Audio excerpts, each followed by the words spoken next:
Hello everyone, welcome back to this new video. दोस्तों स्वागत है आप सभी का इस यूपी स्पेशल जीएस पेपर 6 के 100 क्वेश्चन आंसर राइटिंग के सीरीज में।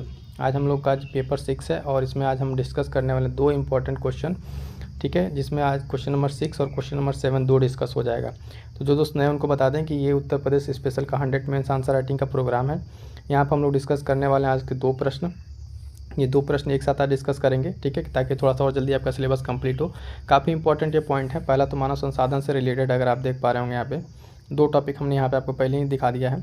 एक मानव संसाधन से रिलेटेड है और दूसरा पे महिला कल्याण से। दोनों को बात करेंगे। उत्तर प्रदेश में क्या औचित्य है इसका, क्या किस तरीके से इकोनॉमी में प्रश्न बन रहे हैं, ठीक है। तो इन दोनों प्रश्नों को देखेंगे डिटेल में, ठीक है, इनका आंसर देखेंगे। उससे पहले एक चीज़ फटाफट आपको बता दें, आंसर राइटिंग बेसिक से कैसे करनी है उस पर ये वीडियो आ चुकी है, आप जाकर फटाफट से देख लीजिए। और साथ साथ मेंस के साथ साथ प्रीलिम्स की तैयारी कैसे करनी है, उसमें टेस्ट सीरीज का कैसे उपयोग होगा, कौन कौन से टेस्ट सीरीज इंपॉर्टेंट क्वेश्चन आप आके यहाँ से देखिए फटाफट से, ठीक है। तो ये आज का हमारा प्रश्न है। इस प्रश्न में क्या कहा गया कि उत्तर प्रदेश मानव संसाधन से समृद्ध राज्य है, ये स्टेटमेंट कह रहा है। इस कथन के आलोक में मानव संसाधन के कुशलतापूर्वक उपयोग करने के संदर्भ में टिप्पणी कीजिए। यानी उत्तर प्रदेश जैसे जानते हैं कि मानव संसाधन से समृद्ध क्यों यहाँ पे स्टेटमेंट दिया हुआ है, और क्यों है कि मोस्ट पॉपुलस स्टेट है, सबसे ज़्यादा यहाँ पे आबादी है।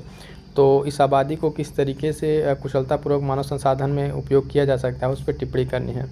प्रश्न की शुरुआत में सबसे पहले शुरुआत करेंगे इंट्रोडक्शन से। इंट्रोडक्शन वहीं से स्टार्ट हो रहा है। इसका देखेंगे आप कि उत्तर प्रदेश भारत की सबसे बड़ी आबादी वाला राज्य है। राज्य में लगभग 24 करोड़ जनसंख्या निवासित है, ठीक है। वर्तमान समय में मानव संसाधन एक महत्वपूर्ण पूंजी है जिसका कुशलतापूर्वक उपयोग राज्य और देश दोनों को आर्थिक प्रगति की राह पर आगे ले जा सकता है, ठीक है। तो उत्तर प्रदेश, अब यहाँ पे देखिए थोड़ा सा जो आबादी है, बाकी चीज़ें हैं, इस तरीके से आप मेंशन कर देंगे ताकि पता चले, क्योंकि मानव संसाधन से रिलेटेड है। तो यहाँ पे आप ऐसे डेटा का उपयोग करें जिससे पता चले कि उत्तर प्रदेश की आबादी है, कितनी आबादी है। तो ये सब इस तरीके के डेटा का उपयोग करेंगे तो चीज़ आपकी आंसर और बेहतर हो जाएगा। इंट्रो, तो ये तो इसका इंट्रो हो गया। अब देखते हैं कि इसमें क्या क्या आगे और पॉइंट हो सकता है। तो देखिए, उत्तर प्रदेश में जनसंख्या की औसत उम्र कम होने से प्रदेश का जननांकीय लाभ जो है उसकी प्राप्त की स्थिति में उत्तर प्रदेश है, क्योंकि ये जो डेमोग्राफिक डिविडेंड है, यही जो एज है, ये क्या करेगा कि आर्थिक विकास में सहयोग करेगा। लेकिन इस लाभ को प्राप्त करने के लिए मानव संसाधन का कौशल उन्नयन होना अति आवश्यक है। यानी जो हमारे पास जनसंख्या है, एक कले से लेबर फोर्स बहुत इजीली मिल जाता है उत्तर प्रदेश से। देखते हैं कि उत्तर प्रदेश बिहार के लोग बहुत सारे लोग काम करने बाहर जाते हैं। अगर इस लेबर फोर्स को, श्रम को मानव संसाधन में कौशल के थ्रू, यानी उसको स्किल्ड कर दिया जाए, ठीक है, तो ये क्या कर सकता है, तब जाकर और लाभ की स्थिति यहाँ पे उत्पन्न होगी।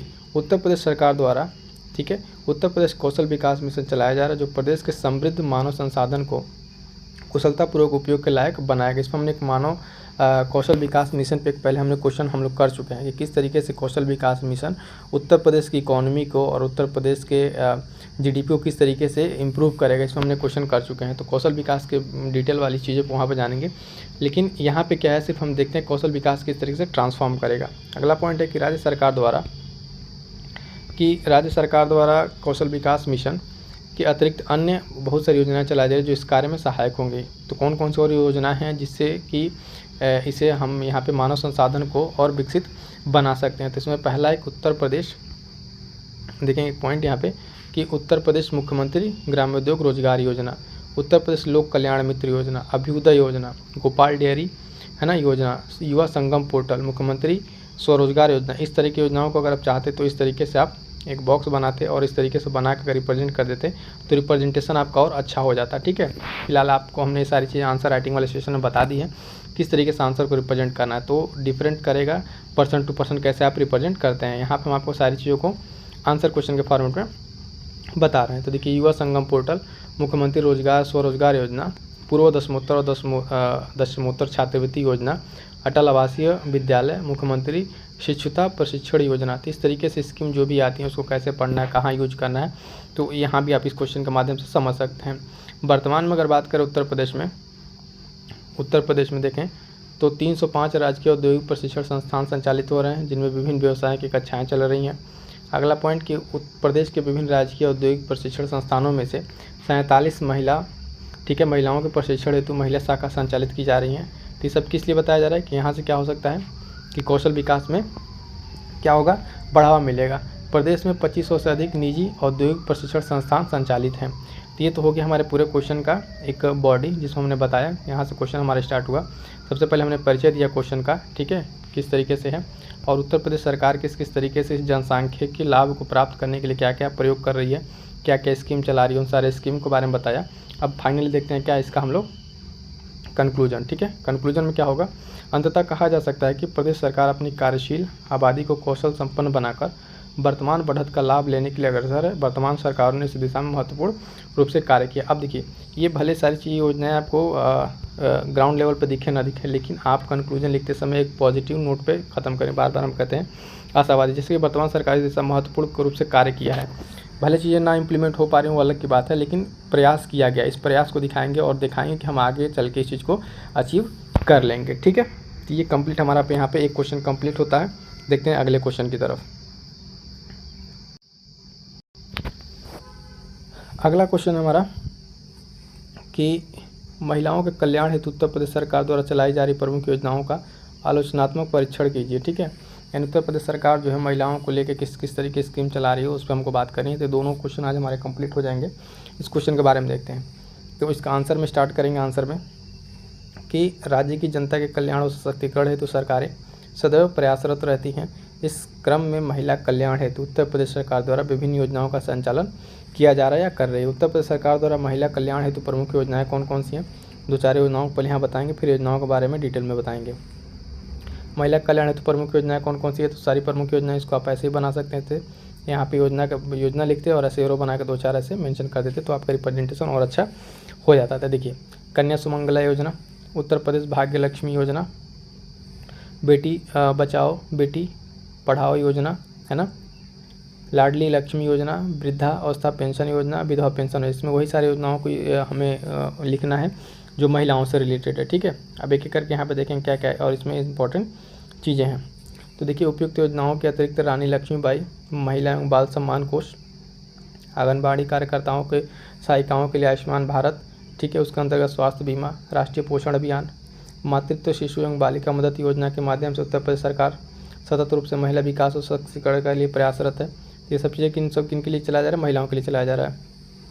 मुख्यमंत्री सामूहिक विवाह योजना, जिससे गरीब बेटियों की शादी का खर्च वहन के साथ साथ स्वरोजगार का योजना, है ना। सरकार महिलाओं के स्वरोजगार में वृद्धि करने के लिए निरंतर प्रयास कर रही है। ये सारी पॉइंट है हम यहाँ पे मेंशन करेंगे। महिला कल्याण को देखेंगे अगर, तो महिला कल्याण विकास सशक्तिकरण हेतु दर्जनों योजनाओं कार्यान्वयन करने के बाद, ठीक है, कहीं न कहीं आज भी प्रदेश में महिला उत्थान सशक्तिकरण चिंता का विषय बना हुआ है, जिसका प्रमुख कारण योजनाओं को धरातलीय स्तर पर क्रियान्वयन न होने के कारण प्रशासनिक है। अब यहाँ पर हमें क्वेश्चन में क्या पूछा गया था कि इसका आलोचनात्मक करना था। तो पहले तुम सरकार की जो भी सारी चीज़ें बता दिए, एक इंट्रो दे दिए, उसमें कौन कौन सी योजनाएं सरकार चला रही है महिलाओं के लिए उसको बता दिए। अब क्या क्या इसमें उसके क्रियान्वयन में क्या क्या प्रॉब्लम्स आ रही हैं उसके बारे में थोड़ा सा यहाँ पे बताएंगे, क्या अभी दिक्कतें हैं जो सरकार को सामना कर रही हैं। तो उत्तर प्रदेश में योजनाओं के प्रभावी कार्यान्वयन न होने के कारण क्या क्या हैं। पहली चीज़ तो प्रशासनिक स्तर पर भ्रष्टाचार बहुत ज़्यादा है, प्रशासनिक उदासीनता कह लीजिए, भ्रष्टाचार की समस्या, नागरिकों में जागरूकता का अभाव, बहुत सारी ऐसी योजनाएं हैं जो नागरिकों तक नहीं पहुंच चुकी हैं, बिचौलियों की उपस्थिति, बीच बीच में लोग सारा काम कराने के लिए क्या कहते हैं, पैसा अधिक ले लेते हैं। तो ये सब कुछ प्रॉब्लम्स है किसमें, उन योजनाओं के प्रॉपर इम्प्लीमेंटेशन में जो आती हैं।